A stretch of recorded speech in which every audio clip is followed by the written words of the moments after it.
네, 안녕하세요. 한의사 남지영입니다. 이렇게 영광된 자리에서 우리 후배님들을 위한 여러 가지 이야기를 할 수 있는 기회를 주신 대한여한의사회에 무궁한 감사를 올립니다. 제가 이제 김영선 회장님께서 전화를 주셔서 이런 자리가 있다, 이야기를 좀 해줬으면 좋겠다라고 하시기에 저는 너무 평범하게 살고 있는 한의사고, 그냥 우리가 이제 로컬이라고 하잖아요. 그냥 로컬에서 이제 진료하고 열심히 살고는 있지만 너무 평범한데 제가 할 얘기가 있을까요? 이렇게 말씀을 드렸더니 사실은 이 임상가로서의 삶이 가장 평범하지만 가장 많은 라이프 스타일이다. 그래서 후배님들이 이런 부분에 대해서 가장 이제 갈증을 많이 느끼고 졸업하기 전에 후배님들은 특히나 더 막막하고 막연한 느낌 때문에 이런 부분에 대해서 얘기를 많이 듣고 싶어 할 것이다라고 말씀을 하셔서 이제 용기를 내서 제가 이 자리에 나오게 되었는데요. 부끄럽지만 제가 그래서 어떤 활동들을 했는지 쭉 이제 소개를 하기 위해서 정리를 하다 보니까 생각보다 제가 굉장히 한 일도 많고 지금 하고 있는 일들도 굉장히 많더라고요. 그래서 곰곰이 돌이켜 보니까 제가 2007년에 졸업을 했으니까 횟수로 벌써 이제 15년 차인 한의사이더라고요. 그런데 이제 지금 보면 제가 공부도 열심히 했고 또 이제 협회에서 일도 했었고 학술적으로도 이제 뭐 여러 가지 일들을 하고 있고 지금은 또 이제 저희 모교에서 대학원 강의를 출강을 하고 있고 또 저희 한의원이 네트워크 한의원인데요. 10개 지점이 있어요. 그 10개 지점의 대표를 또 맡고 있고 또 그중에 제주점 대표 원장인 이렇게 이력이 굉장히 많더라고요. 그런데 저도 시작이 있었겠죠. 지금 15년 동안 제가 뚜벅뚜벅뚜벅 걸어오다 보니까 요렇게 저의 경력도 생기고 후배님들을 위해서 이런저런 할 말들도 많이 생기긴 했는데 저가 이제 처음 시작할 때는 사실 이렇게 순탄치는 못했었거든요. 근데 이제 후배님들은 좀 더 편안하고 순탄한 시작을 이제 하시기 위해서 제가 좀 조언을 드릴 부분들이 있지 않을까 하고 생각하게 되었습니다. 네, 졸업을 앞두신 후배 여러분들, 새로운 시작을 앞두고선 두근두근한 마음도 있을 거고 막막하실 텐데요. 저의 오늘 이제 뭐 짧지만 이런 조언들이 도움이 되시기를 바랍니다. 누구에게나 시작은 있잖아요. 제가 아까 저는 이제 시작이 순탄치 못했다라고 말씀을 드렸는데 사실 졸업하기 직전까지만 해도 엄청 순탄했었어요. 본과 3학년 때부터 너 이제 부원장으로 와라. 이렇게 해주시는 한의사 선생님도 계셨고 학교에서도 조교로 오지 않을래? 뭐 이런 제안도 있었어요. 그런데 이제 저는 이미 네, 저를 불러주셔서 감사합니다 하고선 부원장 약속을 한 한의원이 있었기 때문에 뭐 이런저런 제안들을 죄송합니다 하고선 거절을 했는데 국가고시를 보기 전날 저의 멘탈이 붕괴되는 사건이 일어난 거죠. 그 해당 한의원에 어떤 일이 생겨서 이제 저를 채용하지 못하시게 된 거예요. 근데 그 소식을 하필이면 국가고시 전날 듣는 바람에 저는 턱걸이로 국가고시를 합격을 하게 됐고요. 그 뒤에 이제 학교로 가려고 해도 이미 조교 채용 시간은 끝났고 뭐 동아리나 기타 선배들을 통해서 갈 수 있는 부원장 자리들은 이미 다 다른 친구들로 마감이 되어 있었기 때문에 저는 이제 그 취업하는데 굉장히 어려운 첫걸음을 내딛기 시작했어요.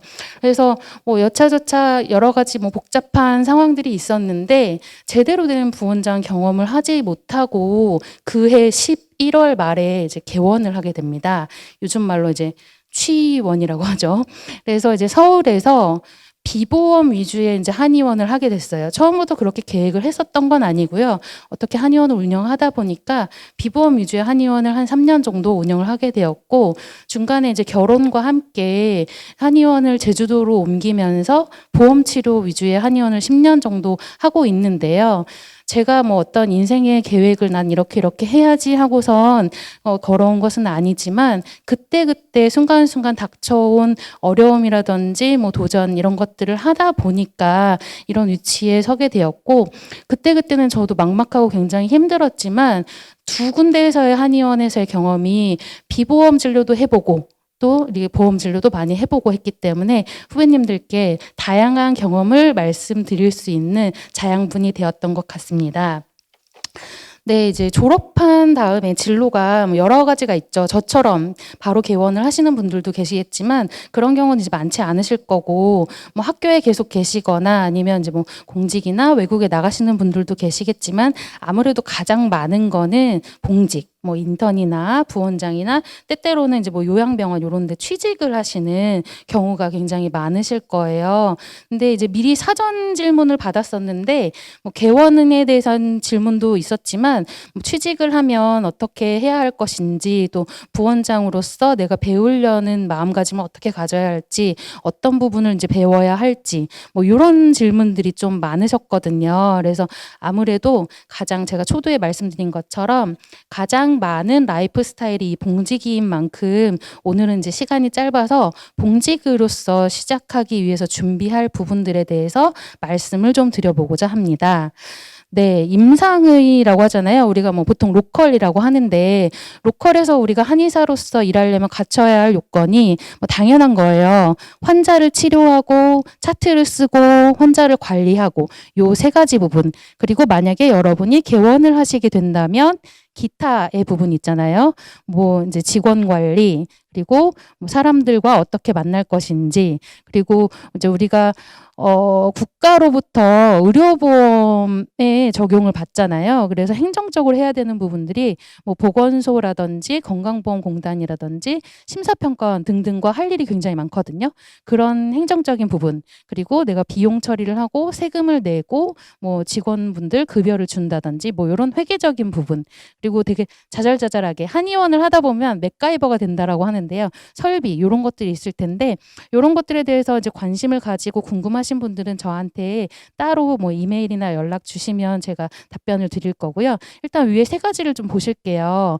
환자 치료, 차트 작성, 환자 관리인데요. 쉽게 말해서 뭐 목 어깨가 아픈 환자가 왔다, 허리 아픈 환자가 왔다. 그러면 이 환자에 대해서 어떤 것들을 청취하고 어떤 정보들을 걸러서 내가 받아들일지 그리고 이학적 검사는 어떤 것을 할 것인지 뭐 룰 아웃해야 할 질환은 어떤 것인지 이 환자가 굉장히 단순한 질환같이 보이지만 혹시 트랜스를 하거나 아니면 다른 기관을 소개를 해야 할 위급한 환자이거나 뭐 그런 정도의 환자인지 이런 것들을 이제 분류를 할 수가 있어야 되고요. 그리고 이제 분류를 한 다음에 이 환자를 내가 치료하기로 결정했다라고 하면 환자 치료 계획을 세워줘야 하거든요.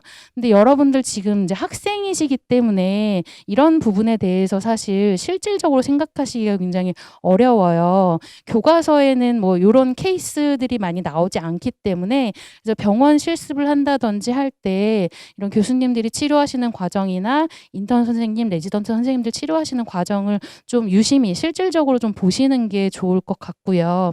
기회가 되신다면 여러분들 주변에 믿을 만한 선배님들 그리고 내가 좋아하는 선배님들 한의원에 찾아가셔서 참관하시는 거를 좀 권해드리고 싶어요. 그래서 실제로 내가 임상에 투입이 되었을 때 이 환자를 어떻게 치료를 하고 끌고 나갈 수 있을 것인지를 미리 좀 연습을 해보시는 게 좋겠고요. 차트 작성도 굉장히 중요하거든요. 여러분들 지금 차트 작성을 해보실 일은 별로 없잖아요. 근데 뭐 병원에 가면 숙제로 나올 수도 있고 아니면 여러분들 스스로 해보실 수도 있거든요. 이게 차트라는 거는 나를 보호하는 수단이기 때문에 말이 아다르고 어다르고 굉장히 그래요. 그래서 객관적인 자료 평가들 우리가 막문문절하고 여러 가지 이학적 검사한 부분들 이 환자의 치료 예후 이런 것들 써놓는 것도 굉장히 중요하고요. 나를 방어할 수도 있는 환자와 있었던 일들 이런 것들 기록하는 게 굉장히 중요하거든요. 그리고 이제 심사평가원이라든지 이런 기관에 보낼 때 적용되는 행정적인 관점들 이런 것들을 통합적으로 고려를 해야 되는데 이런 것들은 말로만 들어서 알 수 있는 부분은 아니라서 병원 실습이나 아까 제가 말씀드린 선배님들 한의원 참관을 좀 적극적으로 응용을 하시는 게 좋을 것 같아요. 뭐 이렇게 하시다 보면 환자 치료율도 높아질 거고 치료 만족도 높아질 건데 사실 이제 초보적인 한의사 예비 한의사들이 생각할 부분은 환자 치료와 차트 작성 요거 연습이 좀 많이 중요할 거라고 생각이 되고요. 여러분들 사전 사전 질문에 그래서 인턴 레지던트를 하는 게 좋을지 어쩔지 요런 질문도 있었는데요. 저는 이제 뭐 개인적인 선택입니다만 인턴 수료 정도는 하시는 게 좋지 않을까라고 추천을 드리고 싶어요. 물론 이제 막바로 임상에 투입이 돼서 진료를 잘 하시고 차트도 잘 작성을 하시고 그리고 한의원도 회사잖아요. 회사 생활 잘 하시는 분들도 많겠지만 아무래도 이제 부원장으로 취업하는 것은 교육받는 것이라기보다는 회사원으로 취직하는 것에 가깝다 보니까 수련을 할 수 있는 기관에서 좀 배우고 나오시면 좀 취직하기에도 유리하고 내가 사회생활과 그리고 의료기관 생활을 하는데도 굉장히 편안할 수 있기 때문에 전문의까지는 고민이 되신다 하더라도 인턴 정도는 좀 마치시면 도움이 되지 않을까 하는 게 저의 개인적인 소견입니다. 그리고 사전 질문 중에 뭐 일반 한의원을 가는 게 좋을까요? 뭐 특화 한의원을 가는 게 좋을까요? 뭐 이런 질문이 있었는데요. 한의사는 누구나 대부분 특별한 경우를 제외하고는 누구나 언젠가 개원은 하잖아요. 그래서 개원을 하기 위해서는 일반 한의원과 특화 한의원을 둘 다 경험을 해보시는 걸 전 추천을 드리고 싶어요. 왜냐하면 일반 한의원은 굉장히 다양한 환자층을 보거든요. 그러니까 어쨌든 대표 원장의 선택인 거죠. 어떤 환자층을 보고 어떤 환자에 집중을 할 것인가. 그래서 나는 좀 1차 의료기관으로서의 본분을 다하고 싶어서 여러 다양한 환자층을 볼 것이다라는 한의원이 일반 한의원일 건데요. 그런 일반 한의원들에서 익힐 수 있는 거는 다양한 환자를 볼 수가 있고 또 부원장을 채용할 수 있을 만한 한의원은 굉장히 바쁠 거잖아요.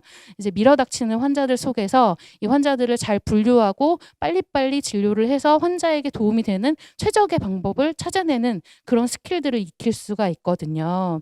그런데 반면에 이제 특화 한의원에서는 특정 환자 그룹을 치료하기 때문에 보다 전문적이고 깊은 치료에 대해서 공부를 해볼 수 있고 내가 시도를 해볼 수 있다라는 장점이 있고요. 또 그렇다면 특정 환자층만 보게 되면 내가 너무 거기 매몰되는 게 아닐까요라고 생각할 수 있는데 환자는 사람이잖아요. 사람의 반응은 굉장히 다양하고 무궁무진하기 때문에 그 같은 환자 그룹 안에서도 굉장히 다양한 반응들이 있거든요. 그 반응들을 대처하는 형식을 통해서 또 폭넓은 경험을 하실 수 있기 때문에 일반 한의원과 특화 한의원을 두 군데 다 경험을 해보시는 게 좋겠다라고 생각이 되고 어느 쪽을 먼저 이제 취업을 하실지는 개인적인 선택이 되시겠죠. 그리고 이제 제가 이제 처음에 취업이 잘 안 돼가지고 부원장 경험 없이 개원을 해서 이것저것 열심히 하다 보니까 이렇게 지금 부원장님이 4분이나 계시는 한의원의 원장이 되었지만 저도 고생을 굉장히 많이 했거든요. 그래서 가능하면 좀 부원장이라는 경험을 해보시고 개원을 하시는 게 좋지 않을까라고 생각하는 입장인데요. 그렇다면 내가 취업을 하려면 당연히 경험이 있는 선배들한테 좀 이력서가 밀릴 수밖에 없을 텐데 초보 한의사로서 발을 내디딜 때 제가 어떻게 하면 채용에 유리할까요? 하는 질문도 당연히 있을 법해서 그 부분도 제가 간단하게 준비를 해봤어요. 일단 제가 아까 회사라는 표현을 썼는데요. 사실 솔직히 말씀드리자면 대표 원장들이 선호하는 부원장님들은 대부분 임상 1, 2년 차를 마치신 분들입니다. 왜냐하면 어느 정도 치료 시도도 해봤기 때문에 환자도 치료를 할 수가 있고 차트 작성 일일이 가르쳐 드리지 않아도 되고 또 중요한 거는 이게 한의원이 회사라는 거를 정확하게 아시거든요. 여러분들 서운하실 수 있겠지만 신규로 졸업하신 분들은 이제 한의원도 회사라는 사회라는 인식이 조금 덜 하신 경우가 많거든요. 이를테면 동아리 생활이나 뭐 학생회 생활과 비슷하게 생각하시는 경우가 뭐 간간이 있어요. 그래서 대표 원장 입장에서는 그런 부담을 감수하고 싶지 않다라는 게 좀 솔직한 마음이어서 근태를 굉장히 많이 보는 편이거든요.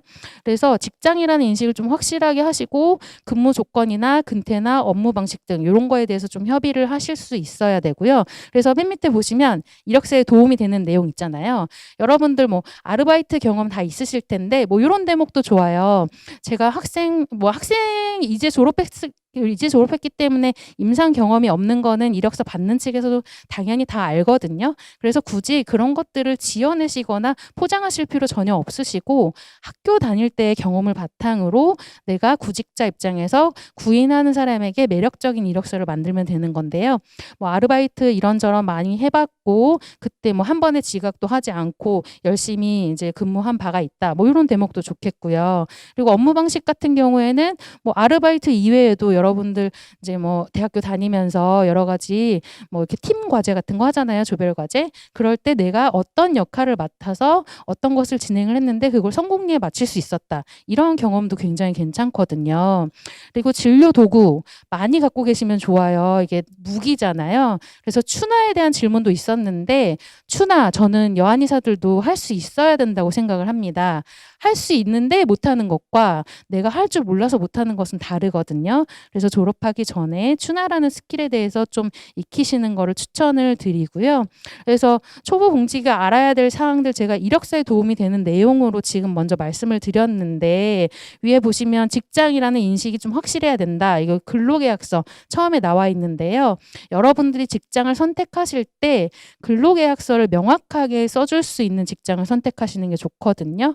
이제 뭐 우리 직업의 특성상 근로계약서를 좀 안 쓴다든지 아니면 그냥 뭐 이렇게 구두로 약속을 한다든지 그런 것들이 있을 수 있는데요. 이런 것들을 이제 문서로 남겨서 서로 명확하게 할 수 있는 곳 선택을 하시는 게 좋겠고요. 이 안에는 당연히 뒤에 나와 있는 근무 조건, 업무 방식 이런 게 들어가 있어야 할 거고요. 그리고 봉직을 하시면서 그쵸, 배우셔야죠. 나를 개발을 하고 배워야 되는데 이력서에는 사실 배우는 마음으로 이런 대목은 안 쓰시는 게 좋아요. 왜냐하면 채용하는 입장에서는 일을 해주기를 바라지 내가 가르쳐 주려고 채용을 하는 건 아니거든요.